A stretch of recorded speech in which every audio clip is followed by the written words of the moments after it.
TVT au cœur de l'information.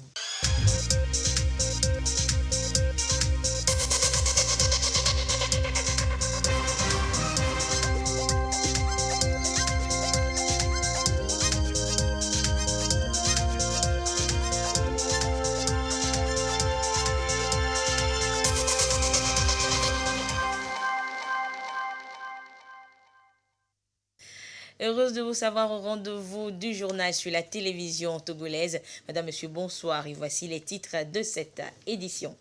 Jour 3 de la 72e session du comité régional de l'OMS à Lomé.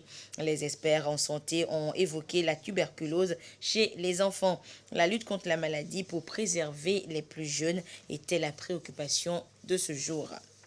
Et puis nous découvrirons ou redécouvrirons la contractualisation. Cette approche adoptée par le Togo pour la gestion des hôpitaux est mise en œuvre dans seulement quelques centres hospitaliers. Comment se porte-t-il d'ailleurs? Eh bien, nous irons ce soir au CHU de Kara pour le savoir. Voilà donc pour les titres. La commissaire à la santé, aux affaires humanitaires et au développement social de l'Union africaine a été reçue ce mercredi par le chef de l'État, Faure Sozimna Zingbe. Madame Minata Sissouma Samate, qui participe à la 72e session du comité régional de la santé de l'OMS, a déclaré à sa sortie d'audience être allée féliciter de vive voix le chef de l'État pour sa politique en faveur de la santé au Togo, la réussite de ce sommet et son élection à ce poste de commissaire à la santé. Madame Minata se dit disposée à travailler pour trouver des solutions aux crises humanitaires. Nous l'écoutons au micro de Ramdan Nassina. J'ai eu le grand honneur d'être reçu par son Excellence, Monsieur le Président, pour le féliciter. Le féliciter pour l'excellent travail qui a été fait par la République togolaise pour éradiquer certaines maladies dans le pays. C'est un exemple à suivre. Je suis venu échanger avec son Excellence sur cette dynamique et afin de partager l'expérience togolaise avec l'Union africaine, avec les ministres de la Santé de l'Union africaine. C'est un bon exemple à suivre. Et j'étais auparavant commissaire en charge des affaires politiques et maintenant je m'occupe des questions de santé, des affaires humanitaires et du développement social et j'ai pu bénéficier du soutien de son Excellence, Monsieur le Président, pour cette candidature et l'élection qui a eu lieu. J'ai été élu et cela ne pouvait pas se faire sans le soutien de son Excellence et nous avons bénéficié. C'était un honneur pour moi de le voir et lui dire merci de vive voix pour ce soutien dont j'ai bénéficié. Nous avons échangé également sur la situation au niveau de la sous-région. Étant moi-même du Burkina Faso, de la CEDEAO, nous avons échangé sur la situation en ce qui concerne les questions de santé naturellement, également les questions humanitaires. La situation humanitaire est dramatique sur le continent africain. Lorsque vous prenez l'est de l'Afrique, avec certains pays qui sont victimes d'attaques terroristes, des conflits. Et vous avez également l'Afrique de l'Ouest avec le Sahel qui va mal et avec beaucoup de réfugiés et de déplacés internes. Nous avons échangé sur ces questions pour voir ensemble comment on peut trouver des solutions durables aux déplacements forcés. Et nous avons discuté également de la situation politique qui parle de politique. On a fait le lien avec la nécessité d'aller vers la paix, la sécurité, la stabilité et aussi les questions de santé et les questions humanitaires. Parce que si la situation n'est pas stable dans le pays, on ne peut pas parler de développement. Si la situation n'est pas stable, on ne peut pas parler de mettre fin aux situations humanitaires sur le continent. Et nous restons toujours dans l'actualité sanitaire. Selon l'Organisation mondiale de la santé, une centaine d'urgences sanitaires et humanitaires sont enregistrées chaque année en Afrique. Des infections, mais aussi des phénomènes climatiques qui menacent le bien-être des populations. La bonne nouvelle depuis ce mercredi est que ces urgences seront désormais mieux gérées au cours des 8 prochaines années. Et c'est à travers une nouvelle stratégie qui vient d'être adoptée à ce 3e jour de la 72e session du comité régional de l'OMS pour l'Afrique. Le point avec Ekwe Salah. La nouvelle stratégie adoptée à ce 3e jour des assises va permettre aux 47 pays de l'OMS Afrique de mieux gérer les urgences sanitaires à l'horizon 2030. Elle incorpore des propositions qui prennent en compte les épidémies, les maladies infectieuses liées à l'homme, aux animaux et à l'environnement, mais également les phénomènes climatiques. La stratégie de l'OMS Région Afrique permet aux 47 États membres de se préparer afin d'assurer une détection précoce et une réponse adéquate et rapide aux situations d'urgence sanitaire. Cette stratégie permettra également aux pays de mobiliser les ressources matérielles, financières et humaines pour pouvoir faire face aux urgences de santé publique. Selon l'Organisation mondiale de la santé, l'Afrique enregistre chaque année une centaine de situations d'urgence sanitaire. La pandémie du Covid-19 et les épisodes d'Ebola en sont assez illustratifs. À l'instar des autres pays, le Togo a salué l'adoption de cette nouvelle stratégie qui vient renforcer ses dispositifs existants en matière de sécurité sanitaire. Au Togo, nous avons déjà le plan national de sécurité sanitaire qui a été adopté et est en train d'être mis en œuvre. Nous avons également le plan national de préparation et de riposte multirisque avec les composantes de surveillance, de laboratoire, de prise en charge qui est déjà en cours d'être mise en œuvre. Avec cette stratégie, les pays auront à mieux se préparer pour la riposte aux urgences de santé publique. Il revient aux 47 pays de l'OMS Afrique de fournir les orientations techniques requises et de mobiliser les ressources nécessaires pour la mise en œuvre de cette stratégie. Son exécution devra permettre à la région d'anticiper sur d'éventuelles crises sanitaires pour y faire face plus efficacement. Également à ce 72e sommet du comité régional de l'OMS, il ne reste que 7 ans pour l'atteinte de l'ODD 3 concernant la bonne santé et le bien-être. 7 ans pour qu'aucun enfant ne meure de tuberculose. Et la lutte contre la tuberculose, surtout chez les enfants ayant pas de tuberculose pédiatrique, c'était l'une des préoccupations des 47 pays présents à Lomé durant cette session. Le compte rendu avec Christine Petit-Kaloudé.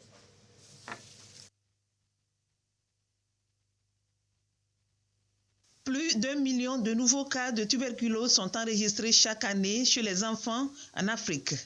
Inquiétante situation pour la région qui supporte 30% du fardeau mondial alors que la maladie est curable. Les États sont mobilisés. Ils se fixent l'objectif 0 cas de tuberculose pédiatrique d'ici à l'échéance 2030. Plusieurs pistes de solutions ont été trouvées. Il y a une déclaration. Il a été décidé lors des débats d'aller à l'action. Et l'action, c'est vraiment important. Cette action inclut d'abord la prévention. Si nos enfants sont vaccinés dès la naissance, on peut éviter la tuberculose. Un des problèmes que nous avons sur le continent, c'est le financement des soins. Quelque chose qui a un lien aussi avec la tuberculose, c'est la question de la nutrition. La lutte, selon le Togo, passe aussi par l'amélioration de la prise en charge des adultes touchés par la maladie. Le pays a déjà fait preuve d'efficacité dans la gestion de plusieurs maladies.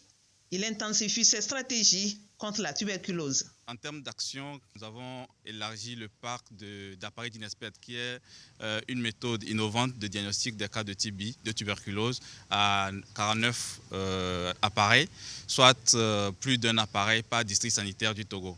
Et en plus de ça, nous avons institué des stratégies de prévention de la tuberculose chez l'enfant en mettant en place un système d'enquête autour des cas INDES qui nous permet de recenser rapidement les enfants qui sont en contact des adultes pour les mettre sous traitement préventif. Il y a une action qui est très importante que nous devons mettre en place, c'est l'utilisation des radiographies pour améliorer le dépistage de la tuberculose chez l'enfant.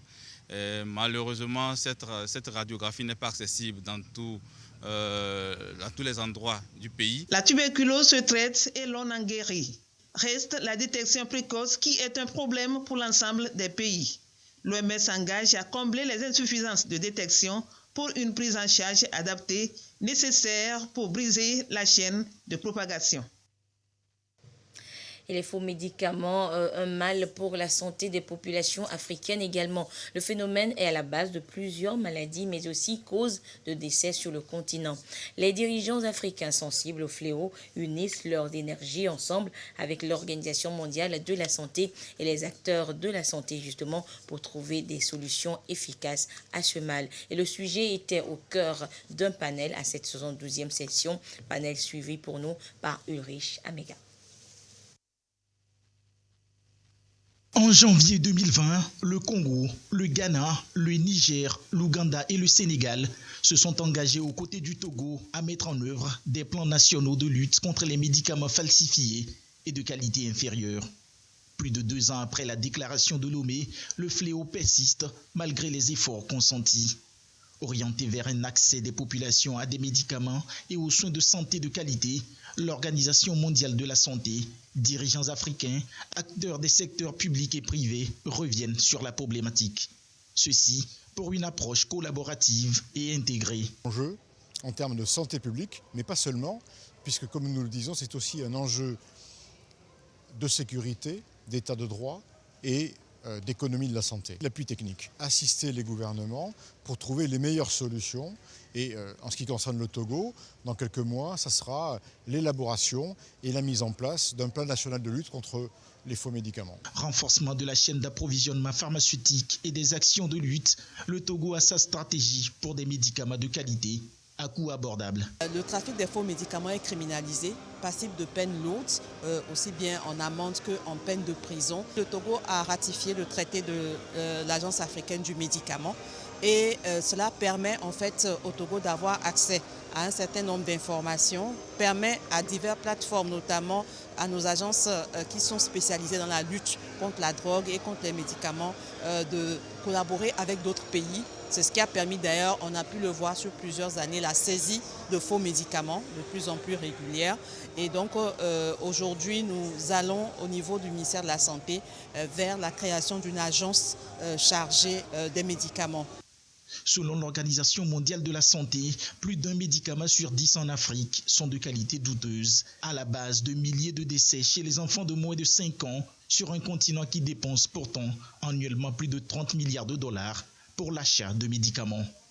Nécessité donc pour tous les États africains d'adhérer à la déclaration de Lomé sur les faux médicaments et à contribuer à l'opérationnalisation de l'Agence africaine de médicaments. Et sur le plan national, depuis quelques années déjà, le gouvernement a opté pour l'approche contractuelle dans la gestion des hôpitaux et autres centres de santé. Et ceci en vue d'améliorer la qualité des soins aux populations. Pour l'heure, l'approche ne concerne que quelques centres de santé, quelques hôpitaux donc, et centres médico-sociaux et le centre hospitalier universitaire de Kara, le CHU de Kara, en fait partie. Comment alors cette approche contractuelle est-elle mise en œuvre dans cet hôpital? Eh bien, Nestor Mozo est allé aux nouvelles. Voici son reportage. Le centre hospitalier universitaire CHU de Kara fait l'expérience de l'approche contractuelle depuis le mois de mai 2018. La mesure a été prise comme remède pour soigner cette formation sanitaire des maux dont elle souffre. Elle vise à offrir des prestations de qualité aux malades. La direction de l'hôpital exécute les affaires courantes, mais la gestion des ressources est déléguée à une société privée. La société nous accompagne à gérer les ressources, donc c'est une gestion collégiale. La société veille à ce que toutes les activités soient réalisées avec promptitude, que les soins soient des soins de qualité, que les demandes des bénéficiaires puissent être réalisées à temps et que l'investissement que l'hôpital doit réaliser se fasse selon les priorités définies par tous les acteurs de l'hôpital. L'Organisation internationale pour la gestion hospitalière est la société qui est chargée d'accompagner le CHU de Kara en lui insufflant du sang neuf. L'OIGH a mis en place des mécanismes pour pouvoir être à la hauteur des attentes. La traçabilité de toutes les recettes générées et les dépenses occasionnées, la présence effective et l'assiduité des agents du CHU, c'est l'essentiel de la mission de l'OIGH. Avec la contractualisation, le CHU Kara a pu faire des travaux d'aménagement et d'extension et améliorer son plateau technique. Le CHU, sur le plan des travaux, a pu construire 4 cabines d'hospitalisation parce que nous n'en disposions pratiquement plus. Et on a pu construire des salles d'isolement. On a pu aménager un bloc opératoire pour le service de traumatologie et de neurochirurgie.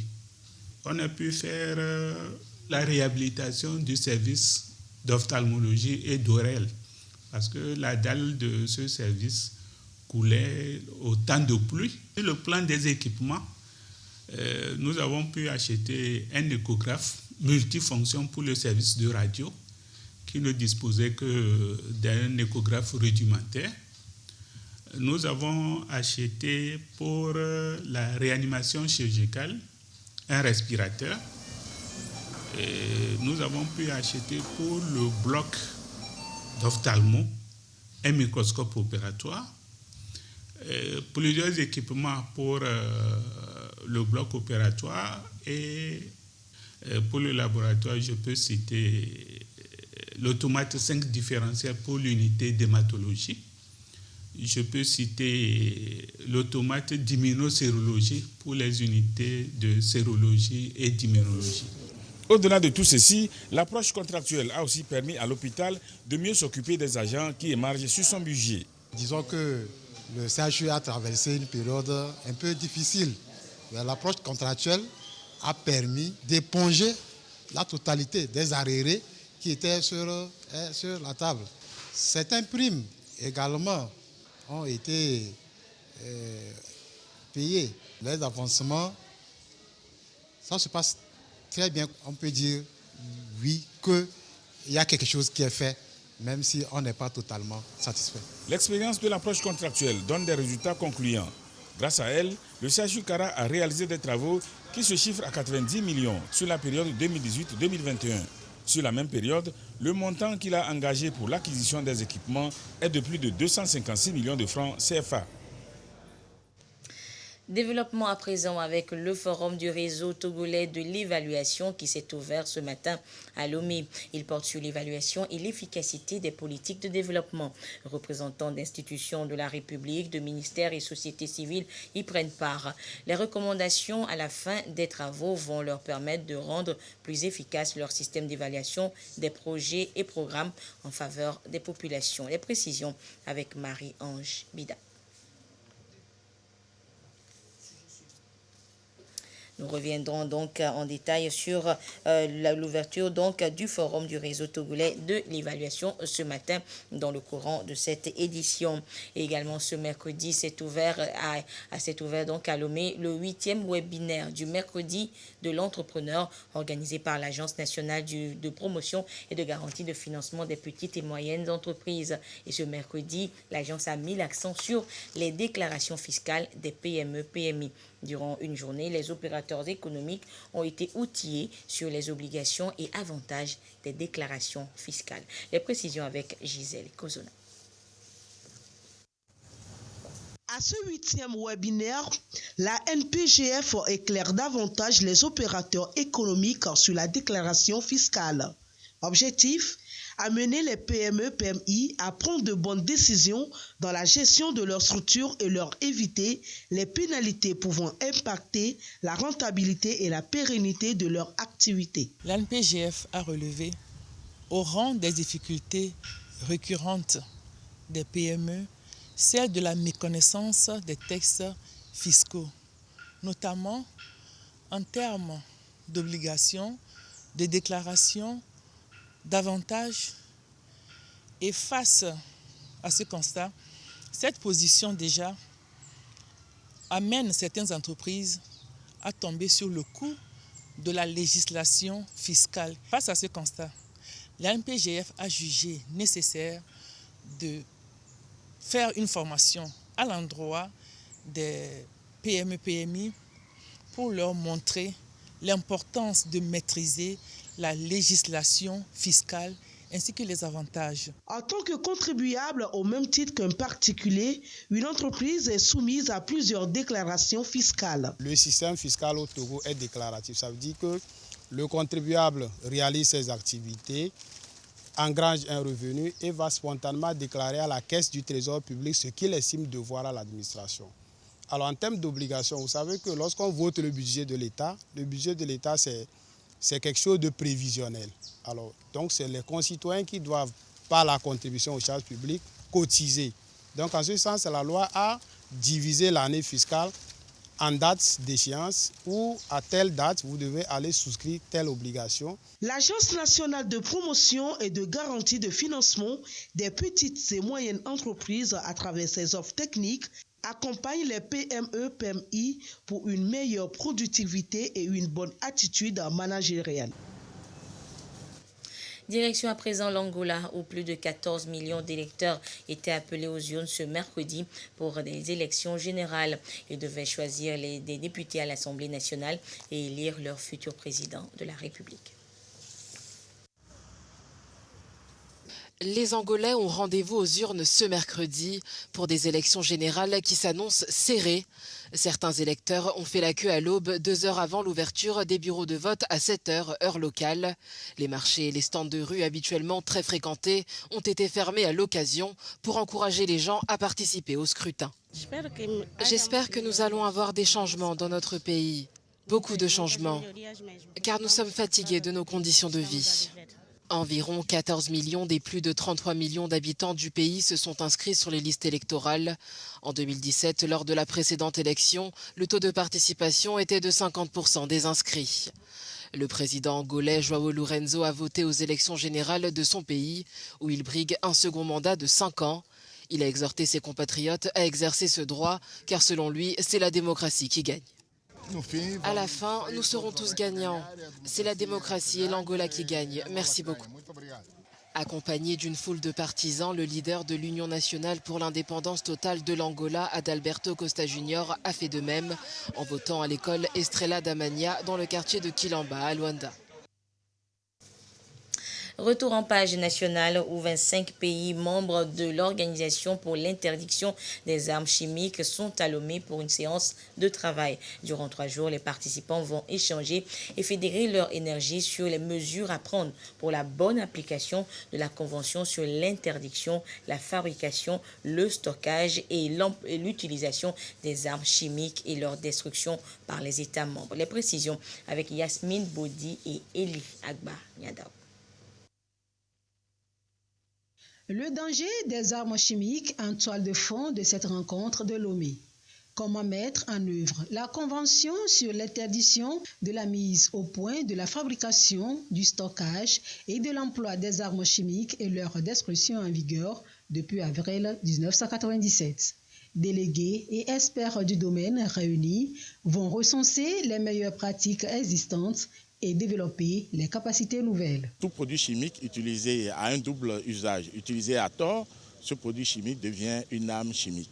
Et en ce sens, le secrétariat technique de l'OIAC organise des cours pour former les autorités nationales et les personnels de ces autorités à pouvoir gérer ces produits. Gérer, cela voudrait dire pouvoir identifier les produits chimiques et les armes chimiques dont nous parlons, et voir comment les détruire au besoin. First line of defense. Chaque autorité nationale doit s'assurer vraiment de la mise en application de la Convention sur l'interdiction des armes chimiques. Sur le plan national, chaque État membre doit s'assurer de la régulation des entrées et des sorties de ces produits chimiques. Au Togo, une autorité nationale pour l'interdiction des armes chimiques a été créée en 2015.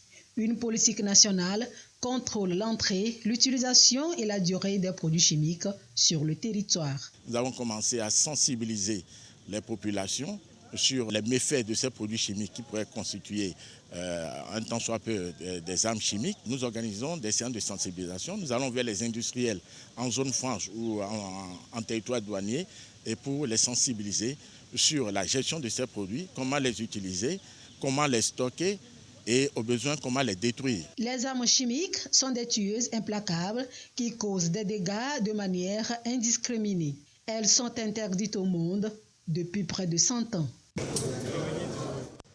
Et on évoque une fois encore la 72e réunion du comité régional de l'OMS qui se tient à Lomé. Et en marge des travaux, les ministres de la Santé des pays membres de la CEDEAO ont rencontré lors d'un cocktail le nouveau directeur de l'Organisation ouest-africaine de la santé, OAAC. Des échanges ont porté sur la question de la santé au sein de la sous-région et comment travailler de concert pour l'atteinte des objectifs de l'organisation justement d'ici 2030. Les précisions avec Sandra Aziagbe. Il porte un toast pour célébrer les acquis en matière de santé dans la sous-région.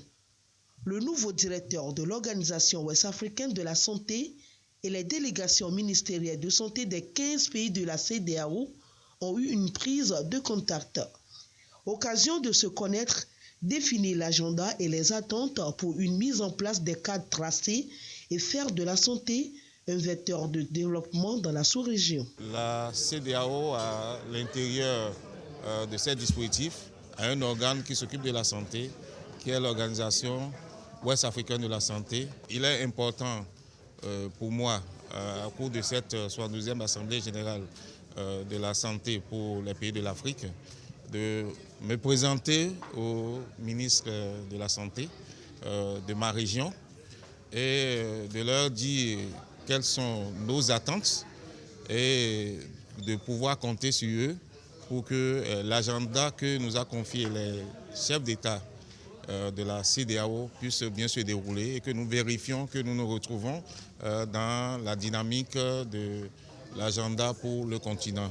De toutes façons, nous ambitionnons d'ici 2030 au niveau de la CEDEAO d'afficher les meilleurs indices de santé et le bien-être pour toute la communauté de la CEDEAO. Pour gagner ce pari, le nouveau directeur de l'OAS compte sur la collaboration et la coordination de chaque pays. Dr Melchior Atanas Joël Kodjovi Aïssi est directeur général de l'Organisation ouest-africaine de la santé depuis le 3 août 2022.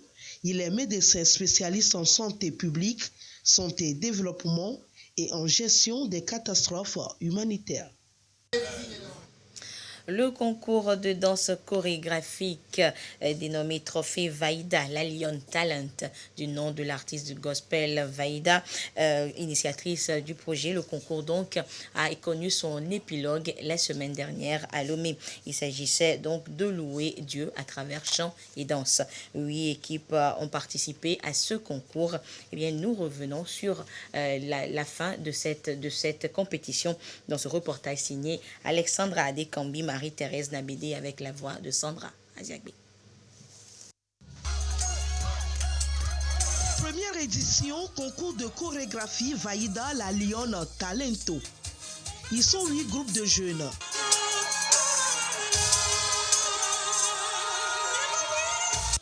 Leurs gestes, leurs techniques de danse sont notées.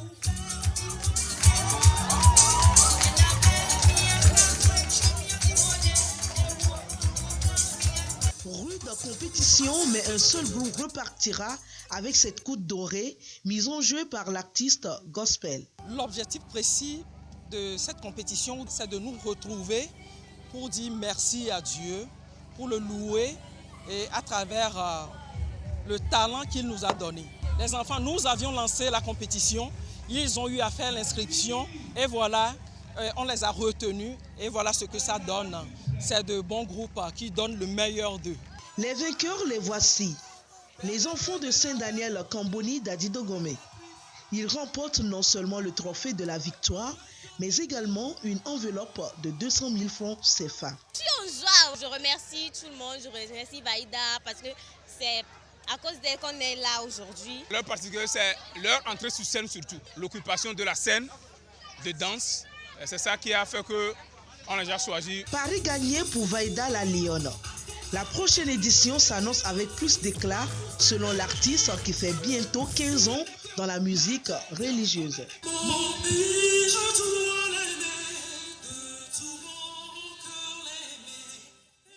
Et après la chanson, place au sport. Et les rideaux sont tombés le week-end dernier sur la compétition nationale de bodybuilding dénommée Fovi Totoa. La compétition a opposé 8 athlètes et cette 3e édition de Fovi Totoa a connu la participation d'un invité spécial, le double monsieur univers de bodybuilding, le compatriote Bogan Manak, qui est allé sensibiliser les acteurs du culturisme togolais sur la non-violence. Retour sur les temps forts de cette dernière, de ce dernier jour donc de cette compétition avec Chazna Baga. Ils sont 8 finalistes à cette 3e édition de la compétition nationale de bodybuilding Fovi Totoa. L'initiative vient de Seji Edem, un ancien athlète soucieux de promouvoir cette discipline dont la réputation s'est attachée ces dernières années par des violences liées aux litiges fonciers, dites affaires de gros bras. Pour cette 3e édition, un invité de marque, Bogan Manak, le double monsieur univers, le monsieur Olympia et le multi-champion de bodybuilding en Europe. Il est venu spécialement faire une démonstration pour montrer comment se fait le posing individuel ou collectif au haut niveau sur le plan international, mais aussi et surtout sensibiliser aussi bien les athlètes que le public sur le caractère noble du culturisme.